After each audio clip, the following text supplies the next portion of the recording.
वहाँ हम लोग जाना पहुँच जाए। 400 कमाने वाला आदमी बताइए 2 चक्कर किराया करके जाएगा, किराया करके आएगा तो उसको क्या कर रुपया पड़ेगा। परिवार है 300 से 400 कमाएगा, बच्चे मर जाएंगे खाने पीने के लिए, क्या बचेगा उसका।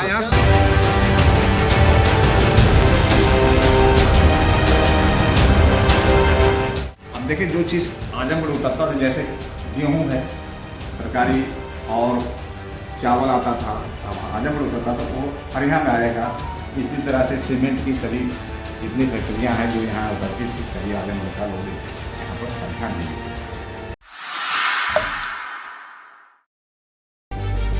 आपकी स्क्रीन पर उभर रहा रेलवे का यह इंतजाम पूर्वी उत्तर प्रदेश के शहर आजमगढ़ का है। आज़ादी के बाद से आजमगढ़ के लिए ज़रूरी सामानों की लोडिंग अनलोडिंग का सिलसिला इसी स्टेशन के एक छोटे से माल गोदाम से होता रहा है। यूं तो पहले इस शहर का स्टेशन मुख्य आबादी से थोड़ा दूर माना जाता था, लेकिन पिछले 2 दशक में रेलवे स्टेशन के आसपास काफ़ी रिहायशी मकान बन जाने से लोगों को रेलवे का ये इंतज़ाम नागवार गुजरने लगा। गाहे बगाहे अधिकारियों की आमद पर माल गोदाम को यहाँ से शिफ्ट करने की मांग उठने लगी, जो रेल मंत्री तक भी पहुंची। लिहाजा नई तैयारी की रूपरेखा तैयार होने लगी। नए साल पर रेलवे के बड़े बदलाव से रूबरू कराती हमारी ये नेशनल कवरेज की खास रिपोर्ट।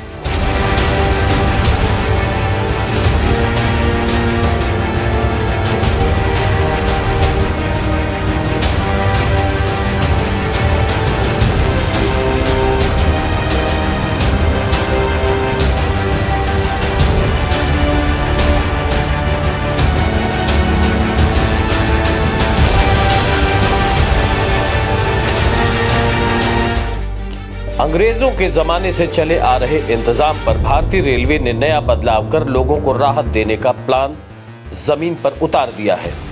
गौरतलब है कि आजमगढ़ के मुख्य रेलवे स्टेशन से लगभग 12 किलोमीटर दूर फरिया नाम का एक छोटा स्टेशन अब बड़े बदलाव की दहलीज पर दस्तक दे रहा है।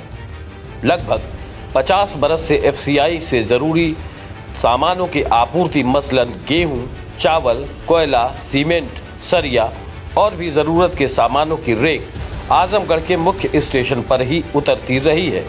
लेकिन नए साल के पहले महीने से या यूं कहे कि सन 2023 की जनवरी से अब इन सामानों की आपूर्ति फरिया स्टेशन पर शुरू हो जाएगी। इसके लिए गत वर्ष से फरिया स्टेशन पर RPF के लिए नया भवन, रेलवे के तमाम ज़रूरी अधिकारियों के लिए आवास और रेल द्वारा आपूर्ति किए गए सामानों को उतारने के लिए गोदाम और लैंड साइडिंग पूरी तरह से बनकर तैयार हो गई है। रंग रोगन का काम अपने अंतिम चरण में चल रहा है। रेलवे की इस नई पहल से जहां फरिया इलाके में ज़मीनों के दाम आसमान छू रहे हैं, वहीं शहर के तमाम व्यापारियों ने वेयर हाउसेज यानी कि गोदामों के लिए ज़मीनों की तलाश भी शुरू कर दिया है। उधर अभी तक शहरी आबो हवा को नुकसान पहुँचा रहे इस भंडारगृह के हटने से जहां इलाके के लोगों में खासी खुशी है, वहीं लोडिंग अनलोडिंग के कारोबार से जुड़े मजदूरों में खासा आक्रोश भी देखा जा रहा है। हमारे डिप्टी एडिटर आदित्य गौतम ने जहां इस व्यापार से जुड़े मजदूरों से उनकी मुश्किलें साझा की हैं, वहीं फरिया स्टेशन के अधीक्षक बच्चू लाल ने रेलवे की तैयारियों पर क्या कहा है, आप भी सुनिए। सर, ये आजमगढ़ में जो अभी तक माल गोदाम या जो गुड्स आ रहे थे रेलवेज के, वो क्या ऐसी सूचना है कि अब एक नई साइडिंग बन गई है ये फरिया में, तो इसके बारे में ज़रा कुछ बताएंगे क्या? देखिए आजमगढ़ में जो है डस्ट करता था, मतलब ज़्यादा फैलता, प्रदूषण होता था, और फिर इसके बाद जो वहाँ से माल गोदाम फरिया आ रहा है और हमारी समझ से जनवरी में माल गोदाम यहाँ आ जाएगा और इससे वहाँ के लाइन जो बनना है बन नहीं पा रही है।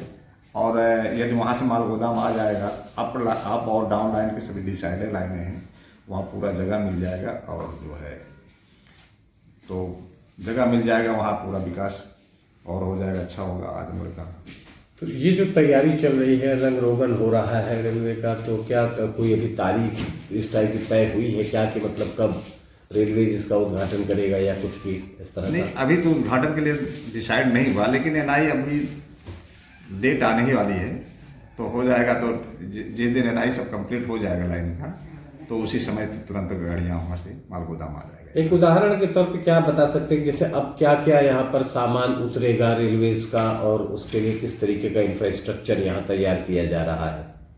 अब देखिए, जो चीज़ आजमगढ़ उतरता था, जैसे गेहूं है सरकारी, और चावल आता था, और एफको के खाद आती है, सरकारी सामान आ जाता था, वहाँ आजमगढ़ उतरता था, वो फरिया में आएगा। इसी तरह से सीमेंट की सभी जितनी फैक्ट्रियां हैं जो यहाँ उतरती थी, सभी आजमगढ़ का लोड यहाँ पर फरिया में ही उतरेगा सब। और पार्टियां भी तैयार है, मतलब यहाँ से जाएंगी। आने जाने के लिए यहाँ खुला मैदान मिलेगा। वहाँ सकरा पड़ जाता था, जब ट्रक आता था तो आने जाने के लिए दिक्कत होता था। अब यहाँ सब व्यवस्थाएं हो जाएगी, वहाँ इतना सकरा नहीं पड़ेगा। मतलब मालगाड़ियाँ आगे अब ज्यादातर यहाँ पर रुक करके अनलोड करेंगी, अनलोड हो जाएगा यहाँ। सारे लेबर और ड्राइवर यूनियन बना के ये चाहते हैं कि मतलब रेल हेड यहीं रहे, यहीं पे रहे, और ये जो ये धूल माटी का मतलब है कि नुकसान हो रहा है, इसकी जो है कि व्यवस्था की जाए, और व्यवस्था करे इसका गिट्टी उट्टी डाल के मतलब है कि धूल न उड़े। हाँ। और सारे लोग मतलब है कि सारे गाड़ियां वाले, सारे लेबर, सारे जो है कि यहाँ खुश और संतुष्ट है। और यहाँ से फरिया जाने में आप लोगों की व्यक्तिगत समस्याएं क्या हैं? समस्या है कि इतने सारे लेबर हैं जो है कि सब यहाँ से किराया भर जाएंगे, वहाँ हम लोग जा ना पहुँच जाए। 400 कमाने वाला आदमी बताइए 2 चक्कर किराया करके जाएगा, किराया करके आएगा तो उसको क्या पोसाएगा? कर रुपया पड़ेगा। अब परिवार है 300 400 कमाएगा, बच्चे मर जाएंगे खाने पीने के लिए, क्या बचेगा उसको? यहाँ से चला जाएगा, छोटे बच्चे घर पर हजारों लोग जीते खाते हैं, परिवार यहाँ से 1000 आदमी कमाते हैं इसी में, सब बेरोजगार हो जाएंगे। घर में 4-5 लड़का कहाँ इधर से लदवाइए, इधर करवा दीजिए, क्या दिक्कत है? इधर करवाइए, इस बोलन हो जाए दक्षिण साइड, अब मर जाएंगे सब खाने पीने, सब बच्चे छोटे। तो इसको लेकर के आप लोग कहीं एप्लीकेशन दरखास्त वगैरह दे रहे हैं? 3 एप्लीकेशन पड़ा था, एक गोरखपुर, हम लोग संतुष्ट नहीं है।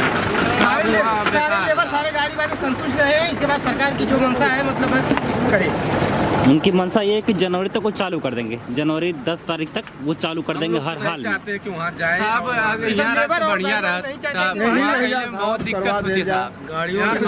यहाँ कोई समस्या नहीं है, पर्याप्त जगह भी है, केवल धूल उड़ने की समस्या है जो है कि ठेकेदार इसको मरम्मत कराइए, और सारी व्यवस्था। यहाँ गाड़ियाँ खड़ी, वहाँ 250-300 गाड़ियाँ कहाँ खड़ी होंगी रोड पे?